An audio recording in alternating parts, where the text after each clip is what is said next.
नमस्कार दोस्तों, आप सब कैसे हो। आई होप आप सब बहुत अच्छे होंगे और खूब मन लगा के पढ़ाई भी कर रहे होंगे। दोस्तों, जैसा कि आप सब इसके पहले वाले वीडियो में देखे हैं कि हमने भारतेंदु हरिश्चंद्र के जो मौलिक नाटक थे उनको याद किया है ट्रिक से। आज का जो हमारा टॉपिक है क्या है, उनके अनुदित नाटक। ये दोनों टॉपिक बहुत इंपॉर्टेंट है। उनके अनुदित नाटक को पूछा जाता है किसका अनुवाद है, तो इसी को हम क्या करेंगे, एकदम बेहतरीन ट्रिक से, एकदम आसान तरीके से देखना भी याद कर लेंगे। और दोस्तों, अगर आप मेरे चैनल पर नए हैं तो चैनल को सब्सक्राइब जरूर कर लीजिएगा, लाइक कर दीजिएगा, शेयर कर दीजिएगा, ताकि सभी को पता चले कि हाँ, हिंदी को कैसे पढ़ा जाता है, कैसे रचनाओं को याद किया जाता है। क्योंकि हिंदी में सबसे ज़्यादा समस्या यही होती है कि इतनी सारी रचनाएं हैं, लाखों रचनाएं हैं, उसको हम कैसे याद रखें। तो यहाँ पे क्या होता है, इस प्लेटफॉर्म पे हम उनकी रचनाओं को, जो रचनाकार उनकी रचनाओं को, उनके कथन को बहुत ही आसान तरीके से याद करते हैं। दोस्तों, मेरे साथ पता नहीं क्या समस्या है कि मैं भारतेंदु हरिश्चंद्र का जन्म हमेशा गलत बता देती हूँ। अभी इसके पहले भी गलत बताया था और इसके जस्ट पहले वाली वीडियो में हमने उसमें भी गलत बता दिया। मतलब दिमाग में तो है 1850, लेकिन मैं 55 लिख रही हूँ। किसी बच्चे ने कमेंट किया था, उसका बहुत बहुत धन्यवाद। पता नहीं क्या है कि गलत हो जाता है, तो आप लोग जानते रहो 1850 एग्जैक्ट, और 1885 में उनकी मृत्यु हो जाती है, काशी में जन्म होता है। और आप सब जानते होंगे कि भारतेंदु हरिश्चंद्र, एक चीज़ और मेरे से गलत हो गया था, कवि वचन सुधा जो है उसका प्रकाशन वर्ष जो है, प्रकाशित कब होती है, 68 में। कब होती है, 1868 में वो प्रकाशित होती है। और भारतेंदु हरिश्चंद्र ने कविता वर्धनी पेनी रीडिंग क्लब, कविता वर्धनी पेनी रीडिंग क्लब, ये सारी जो संस्थाएं थी उसकी स्थापना करते हैं। और भारतेंदु हरिश्चंद्र ने काशी में नेशनल थिएटर की स्थापना की थी। इस चीज को याद रखना, पूछ सकता है काशी में नेशनल थिएटर की स्थापना किसने की थी, तो भारतेंदु हरिश्चंद्र ने किया हुआ था। और कविता वर्धनी सभा, तदीय समाज, पेनी रीडिंग क्लब, ये जो सभाएं थी उसकी स्थापना भारतेंदु हरिश्चंद्र करते हैं। और भारतेंदु हरिश्चंद्र का एक चीज पूछा जाता है कि इन्होंने नाटक, नाम देखो, नाम है इसका क्या है, नाटक, लेकिन इसकी विधा आपसे पूछ लेगा तो विधा क्या है, निबंध है। क्या है ये, निबंध है। मुझे दिक्कत होती है तो मैं हर चीज को ट्रिक बना लेती हूँ। तो मैंने याद किया नाटक है, लेकिन नाटक नहीं, ना से नाटक ना से निबंध। क्या याद करना है, ना से नाटक ना से निबंध। तो नाटक है लेकिन इसकी विधा क्या है, ये निबंध है। ये किसने लिखा, तो भारतेंदु हरिश्चंद्र ने लिखा था। अब भारतेंदु हरिश्चंद्र जानते होंगे रसा उपनाम से रचनाएं करते हैं।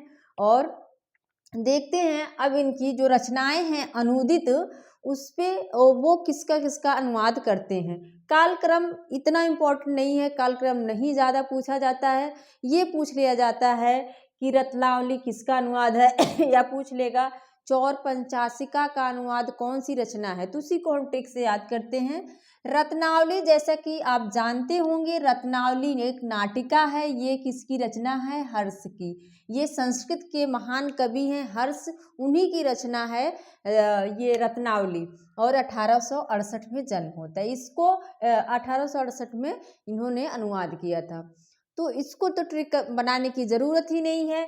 और विद्या सुंदर जो कि 68 में करते हैं चौर पंचाशिका का अनुवाद। मतलब चौर पंचाशिका का अनुवाद इन्होंने किस नाम से किया, विद्या सुंदर। अब चौर पंचाशिका ये पूछा जाता है, चौर पंचाशिका जो है चौर कवि की रचना है, संस्कृत के ही क्या हैं, चौर कवि। और एक थे बंगला कवि, एक हैं बंगला कवि हैं यतीन्द्र। कौन है, यतीन्द्र हैं, बंगला कवि यतीन्द्र की रचना है। और हाँ, यतीन्द्र हैं, इनका जो है एक विद्यासागर। क्या है, विद्यासागर। तो विद्यासागर नहीं पूछा जाता है, विद्यासागर, क्योंकि विद्यासागर विद्या सुंदर से मिल रहा है। एग्जामिनर पूछता है कि चौर पंचाशिका का छाया अनुवाद कौन सी रचना है, तो हमने याद किया था विद्या को कोई चोर चुरा नहीं सकता, है ना। कोई श्लोक भी है संस्कृत का कि विद्या को कोई चोर चुरा नहीं सकता है। चुरा सकता है? नहीं ना, कोई नहीं चुरा सकता है। तो विद्या को कौन नहीं चुरा सकता? चोर नहीं चुरा सकता। तो चौर पंचाशिका किसका अनुवाद हो जाएगी? विद्या सुंदरकम। इसके बाद है पाखंड विडंबन। पाखंड विडंबन का बहुत पूछा गया है। प्रबोध चंद्रोदय, क्या है? प्रबोध चंद्रोदय। पाखंड विडंबन, प्रबोध चंद्रोदय। तो हमने याद किया था कि चंद्रमा पे जाने के लिए हमें बहुत सारे क्या करने पड़ेंगे? पाखंड करना पड़ेगा। मतलब कि एक रचना है चंद्रदेव से मेरी बातें। कौन सी रचना है? चंद्रदेव से मेरी बातें। उसमें बहुत सारे पाखंड को दिखाया गया है कि चंद्रमा के यहाँ जाते हैं, अभी नाम नहीं याद आ रहा है, वो नेट में लगी हुई रचना है। तो जाते हैं चंद्रमा पे और वहाँ पे उन्होंने पुलिस विभाग की स्थापना भी की। तो हमें चंद्रमा पर जाने के लिए बड़ा पाखंड करना पड़ता है, मतलब बड़ा जुगाड़ करना पड़ेगा, तब जाके हम वहाँ पहुँच पाएंगे। तब क्या है इसका? पाखंड कहाँ करना पड़ता है जाने के लिए? चंद्रमा पर। चंद्रोदय, पाखंड चंद्रमा पे जाने के लिए हमें करना पड़ता है, इसलिए प्रबोध चंद्रोदय किसका अनुवाद है? पाखंड विडंबन हो जाएगा। पाखंड विडंबन जो है प्रबोध चंद्रोदय का अनुवाद है। फिर क्या है? धनंजय विजय। ये जो है धनंजय विजय की ही रचना है, उसमें कोई अलग से कुछ नहीं है। धनंजय विजय जैसे नाम है वैसे इन्होंने रख भी दिया है। मुद्रा राक्षस विशाख दत्त की एक रचना है संस्कृत की। किसकी है? विशाख दत्त की रचना है संस्कृत में, उसी का इन्होंने अनुवाद किया है। विशाख दत्त की रचना है मुद्रा राक्षस। सेम वही नाम रख दिया है, मुद्रा राक्षस संस्कृत का भी नाम है और इनका जो अनुवाद किया उन्होंने उसका भी नाम मुद्रा राक्षस रखा। ये पूछा गया है, बहुत ज़्यादा इम्पोर्टेंट है, इसको ध्यान से देखना। दुर्लभ बंधु, क्या है? दुर्लभ बंधु रचना अगर पूछे किसका अनुवाद है तो मर्चेंट ऑफ वेनिस। किसकी रचना है? शेक्सपियर की। किसकी रचना है ये? शेक्सपियर की रचना है। शेक्सपियर की रचना है मर्चेंट ऑफ वेनिस। अब देखो दुर्लभ, जब कोई हमने याद किया, जब कोई मर जाता है तो वो दुर्लभ हो जाता है, मिल पाता है कि नहीं? नहीं मिल पाता है। दोस्तों ये सिर्फ मेरी ट्रिक है याद करने की। तो क्या है? जब जब कोई मर जाता है, कोई बंधु अपना मर जाता है, कोई बंधु मर जाता है तो क्या हो जाता है? वो दुर्लभ हो जाता है। क्या हो जाता है? जब कोई मर गया तो क्या हो जाएगा? वो दुर्लभ हो जाएगा, मिलेगा ही नहीं, मतलब दुर्लभ हो जाता है। तो मर्चेंट ऑफ वेनिस किसकी रचना हो जाएगी? किसका अनुवाद हो जाएगा? दुर्लभ बंधु। उसका अनुवाद कौन सी रचना है? दुर्लभ बंधु।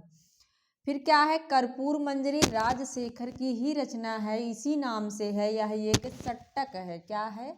सट्टक है। जो प्राकृत में रचना रची जाती है उसको सट्टक कहते हैं। क्या है ये? सट्टक है।